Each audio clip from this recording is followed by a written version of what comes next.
सभी विषय आपसे मैं कर चुका, आपदा, एनसीआरबी की रिपोर्ट, लेकिन जो सबसे महत्वपूर्ण विषय है, मैंने आज आईजी गढ़वाल को पद से हटाए जाने की मांग सरकार से की है।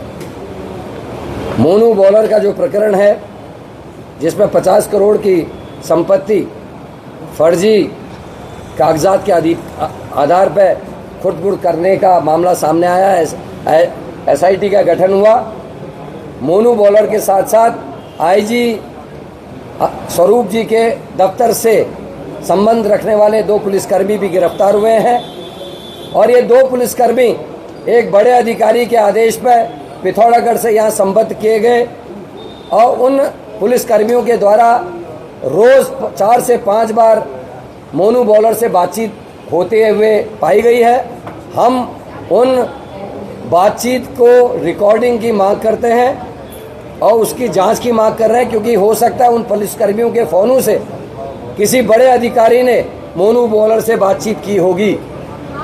और जब तक आईजी अपने पद पर रहेंगे तब तक मेरा ये मानना है, कांग्रेस का ये मानना है कि जांच निष्पक्ष नहीं हो सकती।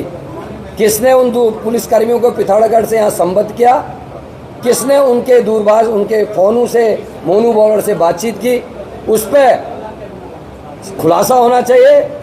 जो आईजी गढ़वाल 9 दिन तक लगातार भराली घटना के बाद भराली नहीं पहुंचा हो और उसके दफ्तर में इतने बड़े कारनामे आ रहे हो, जो बार बंद होने के बाद पूरे अधिकारियों से उनकी सुरक्षा हटवा लेता हो, उसको संरक्षण किसका है ये समझ से परे नहीं है, ये सब समझ रहे हैं। इसलिए अगर सरकार शुचिता की बात करती है, अगर बीजेपी की सरकार जीरो टॉलरेंस की बात करती है, तो राजीव स्वरूप जी को उनके पद से हटाया जाए और निष्पक्ष जांच हो। फ़ोन से किस व्यक्ति ने मोनू बॉलर से बातचीत की उसका भी खुलासा हो, उसकी जांच हो, ये मांग हम आज कर रहे हैं। साथ ही ज़मीन घोटालों में बाढ़ आ गई है, एक नई सूचना प्राप्त हुई है। सूचना के अधिकार नियम के तहत 2025 में एक व्यक्ति ने सूचना मांगी, जिसमें एक पूर्व मंत्री यतीश्वरानंद जी का एक मामला सामने आया, हरिद्वार का ही।